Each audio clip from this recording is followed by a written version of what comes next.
Jordan Hill Lewis, burgemeester van Kaapstad, het vir ons hier in die noorde van die land kom kuier en dit is nou nadat hy sy naam in die hoed gegooi het om homself verkiesbaar te stel as federale leier van die DA. Jordan, baie welkom hier by ons. Baie dankie. Dit is so lekker om saam te wees en vir die eerste keer hier in die Marula ateljee. Van die ouderdom van 24 is jy nou aktief in die politiek. Ek is baie jonk in die politiek, dis reg, ja. Was dit die droom om eendag as leier van jou party te staan, of is dit iets wat onlangs eers gebeur het, of iets wat jy wil hê? Nee, ek dink ek het altyd gedink dis 'n moontlikheid en dit sal baie lekker wees as ek kan eendag die leier van die party word, maar ek het nog nooit gedink dit sal so vroeg gebeur. Ek het gedink dis iets wat gebeur in jou 50 jare of jou 60 jare of so iets. Maar om op 39 die kans te kry om dit te doen is dit voel baie spesiaal. Die huidige leier, John Steenhuisen, is al gekritiseer omdat hy 2 rolle moes vervul. Hy moes leier wees, maar hy moes ook minister gewees het. Sommige sê dat een van die portefeuilles soms aan die kortste end getrek het. My vraag aan jou is, en ek dink almal wil weet, omdat jy so 'n lekker en goeie burgemeester van Kaapstad is wat gaan van Kaapstad word? Gaan jy weer staan? Gaan jy aanbly? Ek wil aanbly. En ons kan praat oor die redes daarvoor, maar ek moet sê, ek dink die ding dat mense vergeet is, as jy suksesvol in die politiek is, as enige politieke party begin om te wen, dan het jy altyd 2 jobs. So as jy dink die president is ook die hoof van die ANC en die president van die land. Die sogenaamde Secretary General van die ANC is ook 'n minister in die regering. So die reël in die politiek is, as jy begin om te wen en as jou party suksesvol word, moet jy altyd 'n politieke rol en 'n regeringsrol aanpak. En dis net hoe dit werk. So dis eintlik goed as meer en meer mense in die DA 2 verskillende hoedjies moet dra. En dit beteken dat jou party is meer suksesvol en jy wen meer. So jy moet gewoond daaraan raak en hopelik kan ek dit doen.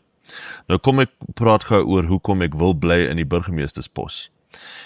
'n Burgemeester in Suid-Afrika is een van die beste, ek dink dit is die beste job in die politiek. Jy het ongelooflike groot magte en impak en invloed en dit is baie betekenisvol. Jy kan regtig 'n probleem sien op die grond. Jy kan 'n oplossing vind en jy kan dit deursien tot die oplossing klaar is. En dis 'n baie goeie gevoel. En as 'n mens, ek is 'n mens wat moet impak voel, 'n betekenisvolle lewe voel, dan is die burgemeesterspos 'n wonderlike plek. So ek wil daaraan my werk voltooi. Tweedens is dit eintlik gesond vir die DA en vir die land, dat daar 'n bietjie distance tussen ek en die kabinet. Want ek dink dis goed dat ek skuld niks vir die president nie. Die president is nie my baas nie. Hy kan sê wat hy wil en ek kan sê presies wat ek wil. En daai onafhanklikheid, ek dink, is 'n baie goeie ding en eintlik gesond vir die DA en vir die GNU. Ek is baie gewild onder Kaapenaars. Ons kan dit sien op sosiale media. Hulle is regtig hanteer jy ook net soos 'n gewone mens. Ek wil weet, hoe het jy met 'n leiwag Gauteng toe gekom? Weet die mense wie jy is hierso? Is dit 'n bekommernis dat net Kaapenaars regtig baie van jou af weet en dat die res van die land dalk jou nie so goed ken nie? Ja, ek dink natuurlik ken amper elke liewe Kaapenaar vir my. Ek was nou 4 jaar die burgemeester. Ek was 'n burgemeester wat baie uit daar in die gemeenskap is. So mense weet wie ek is. En ek is 'n mens, so ek hou baie van mense ontmoet, gemeenskappe ingaan en sovoorts. So ek het werk om te doen om dieselfde te doen vir die land. En natuurlik is Gauteng ons eerste en hoogste doel of teiken in hierdie volgende, hierdie komende verkiesing later hierdie jaar. So ek gaan baie tyd spandeer hier in Gauteng oor die volgende 9 maande. En ons kan daai reg kry dat mense weet presies wie ek is in Gauteng in die land oor die volgende paar jaar. Hoe groot uitdaging, ons praat nou oor die verskillende provinsies, gaan dit wees uitdagings wat in die Kaap verskil van uitdagings in die Vrystaat of die Noord-Kaap, demografie verskil. Hoe groot uitdaging gaan daar wees vir 'n burgemeester van 'n metro soos die Kaap, soos Kaapstad, om nou ewe skielik 'n federale nasionale leier van 'n party te wees? Daar is verskillende uitdagings natuurlik, maar daar is ook uitdagings wat elke dorp en stad in ons land sien op die oomblik. En dis die uitdagings van die vernietiging van basiese infrastruktuur, die onderbelegging in basiese dienste, die agteruitgaan wat ons sien in soveel baie stede en dorpe, en dis wat ons oorkom het in Kaapstad. En so ek dink ons het 'n baie goeie storie om te vertel, om vir mense te wys. Maak nie saak of jy in die Vrystaat woon in 'n klein dorpie wat besig is om in mekaar te val, of hier in Tshwane in Pretoria of Joburg of maak nie saak nie. Maar daai uitdagings is dieselfde. Ons wil almal hê dat basiese dienste werk, dat die stad begin om te werk, dat besighede terugkom, dat besighede belê in die stad, dat eiendomswaardes begin om te groei weer, en dis wat ons reg gekry het. So ek dink dis 'n baie goeie storie om te vertel. Lede van die DA was vol lof vir John Steenhuisen toe hy nou aankondig dat hy nie weer gaan staan as leier nie. Baie het gesê dat hy was wonderlik en hy het soveel reg gekry. Ek wil by jou hoor, wat is daar van John se leierskap wat jy sal wil voortsit? En dan gaan ek jou vra wat jy anders sou doen sou jy verkies word, maar wat is daar van John wat jy so graag sou wil voortsit? John is 'n wonderlike vriend en 'n wonderlike ou en Suid-Afrikaner en ek dink hy het 'n baie goeie job gedoen as leier. Hy is die enigste leier in die geskiedenis van ons party wat ons in die nasionale regering in gelei het. Dis 'n baie groot deel. John het uitstekende politieke instincts. Ek kan nie nou dink wat die Afrikaanse woord vir instincts is, maar jy weet wat ek bedoel. Hy het uitstekende politieke instincts. En as ek kan die helfte van daai politieke neus wat John het, sal dit my baie help in die toekoms. Wat gaan jy doen wat anderste is? So ek dink die groot uitdaging vir die DA oor die volgende 3 jaar, ek dink ons doel moet om die grootste party in die land te wees in 2029. Dit is baie belangrik vir die toekoms van Suid-Afrika. As ons kan die grootste party in die volgende regering wees, kan ons regtig die land begin te herbou en regryk en te laat werk.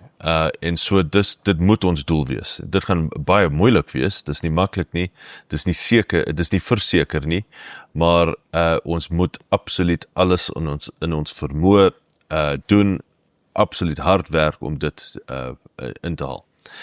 Nou so ek het hierdie woorde gebruik, ons moet die close the gap tussen ons en die miljoene mense wat nog nooit vir die DA gestem het nie, maar hulle is siek en sat vir die ANC. En so die geleentheid is daar om hulle oor te bring na die DA toe.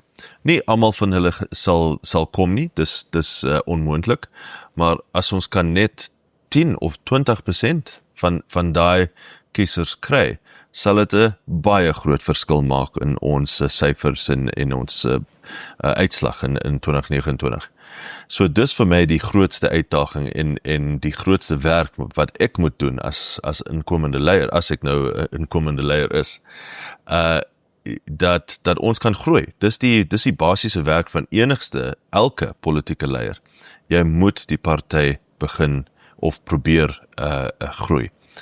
Dis die enigste manier wat ons gaan die land regryk. Vertel vir ons 'n bietjie oor hierdie kongres. Suid-Afrikaners weet dalk nie hoe groot hierdie kongres is nie. Daar word baie leierskapsrolle ek wil sê gevul by hierdie kongres. So wanneer vind dit plaas? Wie word verkies en hoe werk dit?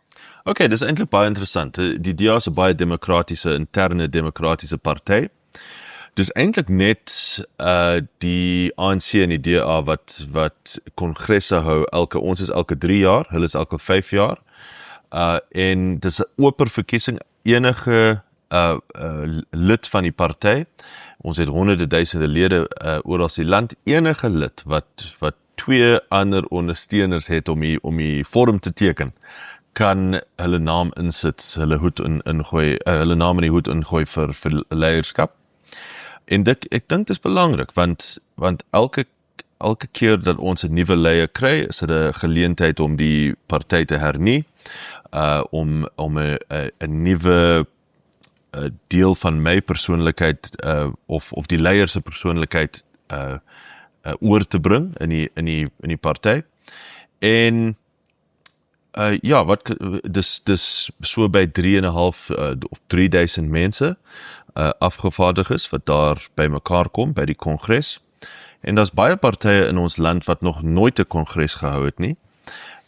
Of hulle het hierdie president for life phenomenon wat baie ongesond is en dit is nie die DA nie. Ons is baie interne demokratiese gesond organisasie.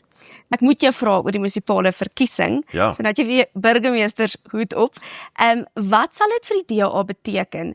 Sou julle het 'n baie sterk burgemeesterskandidaat in Hellenzille, in Johannesburg, in Siljebrink, in Tshwane, jy wil aangaan in die Kaap, wat sal dit beteken, daai 3 groot metros? Dit sal absoluut wonderlik en ongelooflik wees vir ons land. Ek dink regtig, dit sal die begin van 'n groot omdraai wees in die toekoms van ons land. Letterlik, ek glo dit sterk. Want die meeste mense in die land is hier in Gauteng, die meeste besighede in die land is hier in Gauteng. So as jy kan Gauteng begin regtig omswaai. Hierdie is die anker van die land se ekonomie. Ek weet ons praat groot in Kaapstad, maar ons weet Kaapstad is net 10% van die land se ekonomie. Gauteng is meer as 30% van die land se ekonomie. So hierdie is die absoluut anker. Daar's 18 miljoen mense in hierdie 3 metros, Joburg, Tshwane en Ekurhuleni. So as jy kan 2 van daai begin om reg te kry, en hopelik 3 van daai begin reg kry, sal dit 'n ongelooflike verskil maak in die land. Dit sal ons 'n groot inspuiting van hoop gee in ons land. Ons kan dinge begin sien werk op die straat, op gemeenskapsvlak in hierdie stede. Jy sal sien meer belegging. Dit sal regtig wonderlik wees. En vir die toekoms van die DA ook. As jy wil daai miljoene voormalige ANC-kiesers oorreed, dis die korrekte woord, né? Oorreed na die DA toe. Gauteng is die beste plek om dit te doen. So ek is baie opgewonde en ek sal absoluut skouer aan skouer saam met Helen en Celia werk oor die volgende 9 maande om seker te maak dat hulle 2 wen. Hoe lyk die DA se steun in die Weskaap waar julle regeer? Ja. In Kaapstad lyk dit redelik goed. Ek dink inwoners is baie in die algemeen baie gelukkig met die rigting van die stad oor die laaste 4 jaar. Ek moet sê in die Weskaap is daar altyd kompetisie. Die Weskaap is een van die mees kompetisievol politieke areas in die land. En dit was altyd so. As jy teruggaan na 2006, ons het net die stad gewen met 1 setel in 'n 7-party koalisie en daarvan gebou het. So ons het weer sterk politieke kompetisie in die Wes-Kaap en ja, so ons kan nie jy kan nooit gemaklik voel in die politiek. Jy moet altyd hard werk. Jy moet onthou elke kiezer, elke stem tel. So as iemand my bel of iemand vir my e-pos laat in die aand of Saterdagoggend en ek sê my water is uit of my ligte is uit of so, jy moet dit onmiddellik reg kry, want jy moet onthou daai kiezer, daai stem tel. En dis gesond vir die demokrasie, nee, dis eintlik hoe dit moet werk. So ons is nie, hoe kan ek sê, we can't be upset oor die kompetisie. Ons kan nie gaan huil oor die kompetisie nie. Dis goed vir die politiek, dis goed vir die demokrasie. Ons moet dit harde werk, ons moet meer met ons gemeenskappe praat, meer goed vir hulle reg kry, en dan sal ons weer wen.